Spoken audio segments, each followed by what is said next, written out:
Muy buenas tardes, queridos amigos. Soy Denise Carrión Sandoval, alumna de la Escuela Profesional de Lengua y Literatura. Este tema va dirigido a los estudiantes de cuarto año de secundaria. Hoy hablaremos sobre técnicas de creación literaria del género poético. Pero antes veamos el propósito de esta sesión. Dice, analizamos e interpretamos diversos textos literarios. ¿Cuál es la diferencia entre poesía y poema? Bueno, cuando hablamos de poesía, pues nos hacemos referencia a la manifestación de la belleza o del sentimiento estético mediante la palabra. Y cuando hablamos de poema, pues hacemos referencia a la obra poética, es decir, el producto. Entonces estaríamos hablando de arte y producto. Bueno, la poesía es un género literario que se basa esencialmente en la creación de la belleza, sin ningún propósito práctico. Diríamos que es una de las manifestaciones artísticas más antiguas, porque antiguamente la poesía fue escrita para ser cantada, ¿no? Eran cantadas por los juglares. Bueno, también es una forma de expresar, es decir, para transmitir nuestros más íntimos sentimientos, emociones y pensamientos a través de un lenguaje estético, haciendo uso pues de las figuras literarias como el hipérbole, hipérbaton, metáfora, símil, entre otros. Bueno, características. Algunas de las características dice que está escrito en verso.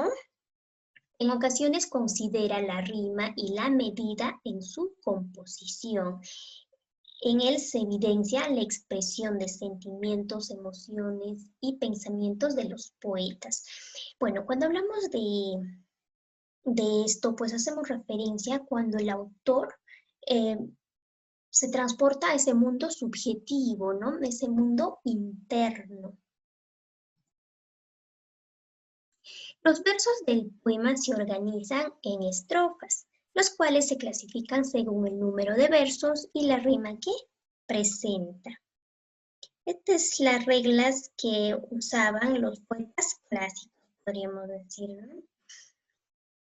Actualmente ya la mayoría de los poetas no se rigen a este tipo de reglas, podríamos decirlo, y mayormente su poesía es el versolibrismo. Aquí tenemos algunas técnicas que propician la escritura creativa de la poesía.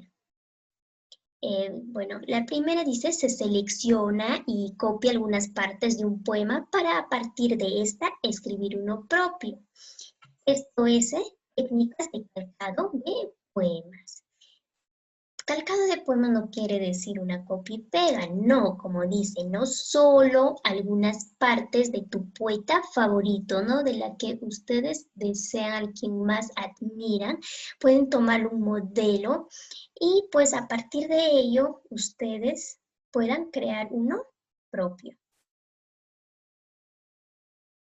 Técnicas de estrofas variadas. Bueno, en esto se componen dos versos, es decir, aquí presentamos dos versos que tienen el mismo número de sílabas y riman entre sí. Veamos.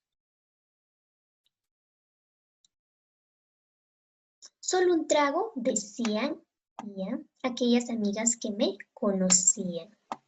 Hoy me encuentro en este basurero sin nada de dinero. Mi nombre, Mariana, y hoy vivo de la marihuana. Era una exitosa estudiante con un futuro brillante y hoy gasto mi dinero en cajetillas a pesar de estar postrada en esta silla. Como nos damos cuenta, pues cumple con las estrofas variadas, ¿no? Tienen, riman entre sí los finales de los versos, ¿verdad? Decían, conocían, basurero, dinero, Mariana, marihuana, estudiante, brillante, cajetillas y sillas, ¿no? Nos damos cuenta que riman entre sí. Y vamos a borrar esto, a ver. Ya está, a ver. Siguiente. Siguiente tenemos técnicas de poemas agujereados. Este consiste en completar con adjetivos, verbos o sustantivos los agujeros, es decir, los espacios en blanco del poema que se ha producido incompleto. Como nos damos cuenta, hay espacios que debemos rellenar. Y aquí lo tenemos, dice, mi fea, eres una castaña despeinada, mi bella. Eres hermosa como el viento, mi fea. De tu boca se pueden hacer dos, mi bella. Son tus besos frescos como sandías. Y esto es un pequeño fragmento, ¿no? Como nos damos cuenta, ya están completadas. Técnicas de versos encadenados. Veamos el primer ejemplo. Bueno, este consiste, a ver, vamos a señalar un color, a ver, visible, ahí está. Este consiste cuando la última palabra del verso, es decir, el néctar, comienza la siguiente. Por ejemplo, el siguiente verso comienza con la última de la primera, como un juego de palabras, ¿no? Con tu mirada, el néctar. Con el néctar vemos que está comenzando con la misma, ¿no? Las abejas. Entonces la siguiente también tiene que tener la misma estructura. Nos damos cuenta que así efectivamente es las abejas. El polen, aquí está, las flores, y nos damos cuenta que aquí también están las flores. Con tu mirada, el néctar. Con el néctar, las abejas. Con las abejas, el polen. Con el polen, las flores. Con las flores. Adornaré tus hermosos cabellos mientras tus ojos me miran con aquellos destellos. Y también tenemos la siguiente, esto sería el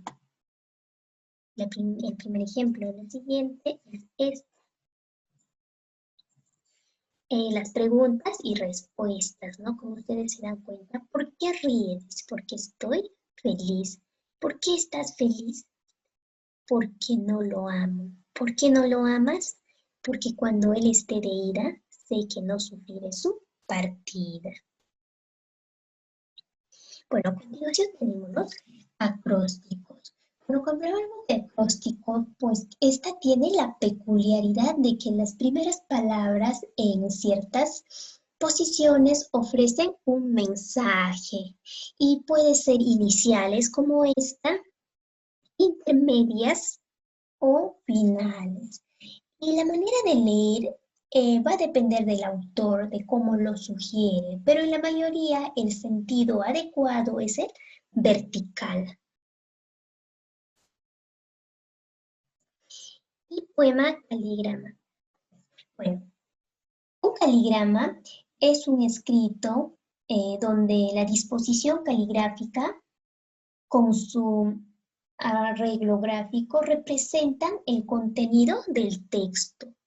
Es un poema visual, es un texto en que las palabras se usan como un trazo de un dibujo, ¿no? Aquí ya no encontramos líneas, más bien encontramos pues las palabras, ¿no? Que mediante las palabras se representa una figura de una dama o de una doncella, ¿no?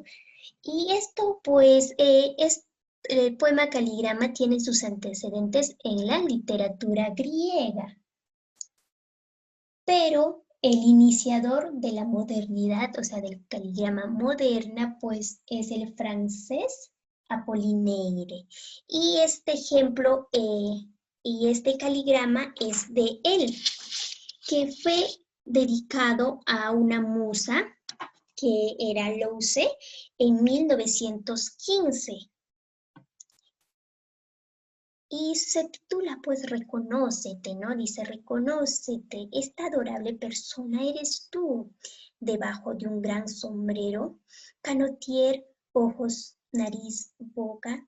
Este es el óvalo de tu rostro, tu exquisito cuello, por fin, también la imagen de tu busto adorado, visto como a través de una nube.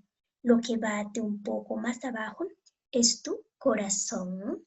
Está inspirada en luz. Bueno, el siguiente caligrama es de Huidobro, un poeta chileno. El título es Helicóptero. Bueno, el verso nos dice que son las líneas que forman el poema. Su lenguaje está constituido por palabras sujetas a medida, ritmo y rima, ¿no? Suelen estar formados por un número determinado de sílabas, pero como les decía, no siempre van a regirse a estas reglas. Actualmente ya esto es opcional. Y aquí tenemos, cada una de estas es un verso, como ustedes se pueden dar cuenta. No es este tu país verso, porque conozcas sus linderos. Cada una de estas pues es un verso. Bueno, como ya saben qué es el verso, pasemos a ver cuál es la siguiente. Dice, los elementos del verso clásico, la métrica, la rima, el ritmo. Tenemos la métrica. Bueno, para tener en cuenta esto es necesario tener presente la ley de acentos finales y las licencias poéticas, por las cuales nos permitirán la uniformidad del poeta en cuanto a su forma, porque no es lo mismo una sílaba gramatical que una sílaba métrica. Por ejemplo, aquí tenemos el ejemplo de Violeta, es un diptongo, y los diptongos gramaticalmente pues nunca se separan, están casados, nunca se van a separar, nunca, no existe el divorcio para ellos. Pero en la sílaba métrica sí se puede separar, sí se da esa separación. La ruina, sucede lo mismo, y que les voy a ir explicando a continuación. Bueno, licencias poéticas. Sinalefa. Cuando hablamos de sinalefa, consiste en formar una única sílaba con la última de una palabra que termina por vocal. Es decir, mira, le vamos a señalar. Ahí está rojo. A ver, vamos a elegir otro color. Por ejemplo, nos dice formar una única sílaba, pero cuando la palabra termina en vocal y la siguiente también inicia en vocal, como sucede en este caso. En este caso, lo mismo aquí y lo mismo aquí debemos, y estas se cuentan solo como una sílaba métrica.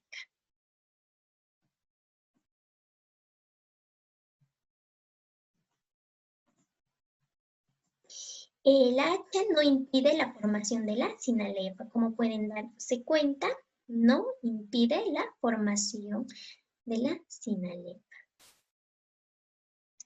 Bueno, vamos a ver dialefa. ¿En qué consiste dialefa? Antes vamos a borrar. Consiste en no formar sinalefa con el fin de conseguir un efecto rítmico determinado. Por ejemplo, a ver, aquí tenemos el soyun, ¿no? En cambio aquí ya no suena como i, sino como y, por eso dice soyun.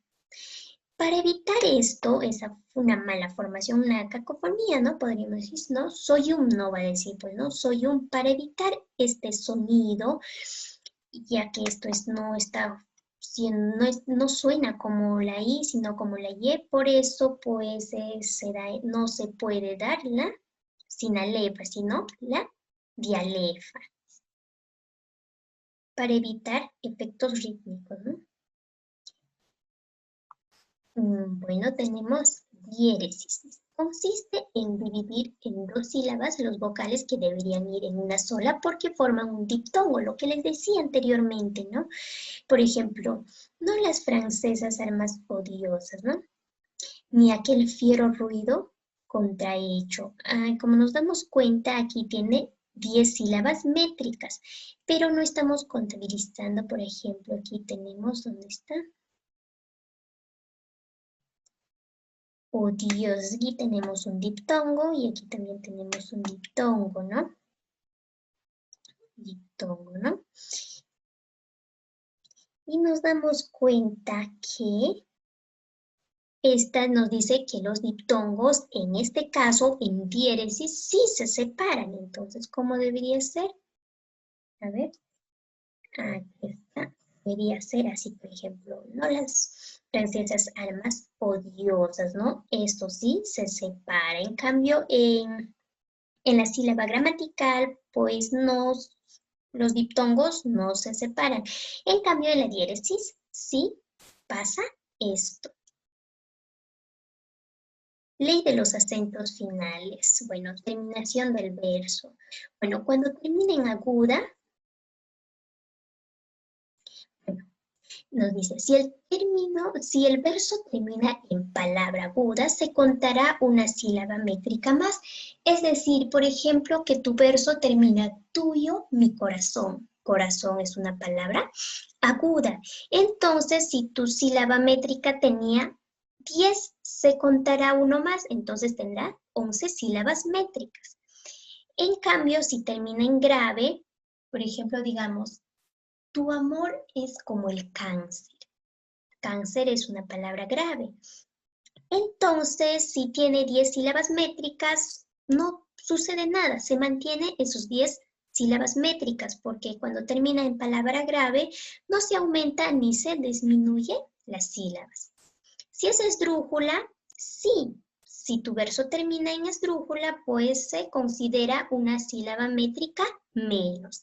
Y si es sobre esdrújula, se considera 2 sílabas métricas menos.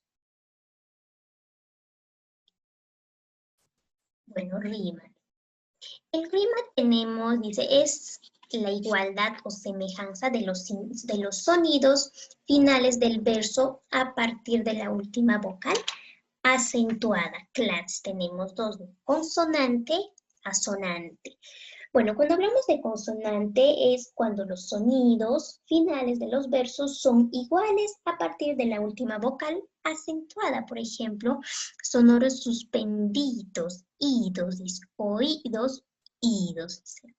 Deja que purifique tu belleza y todos los marcados no terminan a partir de su acento, ¿no? Y en cambio, asonante es cuando los sonidos finales de los versos a partir de la última vocal acentuada son iguales los vocales, pero son distintos los consonantes. O sea, solo concuerdan los vocales, más no en los consonantes, como pueden verse. Año de nieves, año de bienes, solo coinciden en los vocales y un consonante. Si al cielo voy algún día, tengo que hallarte en el cielo, angelito del diablo, serafín, cucurucero. Y tenemos versos sin rima, o sea, los versos sueltos, es decir, aquellos que se quedan sin rima dentro de un poema en que los demás sí riman, como podemos ver en el ejemplo. Las mujeres y las flores son parecidas, mucha gala a los ojos, al tacto espinas. Versos blancos es cuando aquellos que forman un poema y que si bien se ajustan a la medida de los versos, es decir, pueden terminar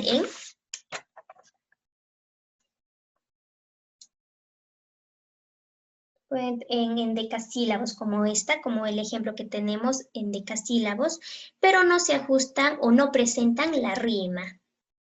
Puede ser, no, en rima no, pero en verso sí. Por ejemplo, aquí tenemos los endecasílabos. Y versos libres, pues cuando forman parte de poemas que no se ajustan a ninguna forma métrica, ¿no? Es decir, que no tienen ni rima ni una medida fija, ni tampoco pues se amoldan a una estrofa concreta, ¿no? Como podemos ver en el ejemplo, tiene 6 sílabas métricas, un verso tiene 6 sílabas métricas, la siguiente tiene 9, 11, 12, no pegan y no tienen ninguna regla, ¿no? Y el ritmo, dice, es la musicalidad del verso, es decir, es la cadencia, surge de la distribución razonada de los acentos interior de aquello, dice.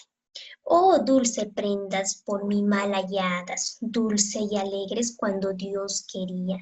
Juntas estéis en la memoria mía. Los acentos recaen en la cuarta, octava y décima sílaba métrica. Y clases de versos tenemos de arte menor, tenemos desde bisílabo hasta octasílabo. Y arte mayor tenemos eneasílabo alejandrino. Y la estrofa. La estrofa es cada uno de los periodos o partes en el que está fragmentado un poema. Puede contar de uno a más versos. Nos dice también que en la actualidad la estrofa es cada una de las partes en el que el poeta, con absoluta libertad, divide su poema. Y como nos damos cuenta, pues el verso es cada una de estas y la estrofa sería todo. Bueno chicos, gracias. Conmigo será hasta la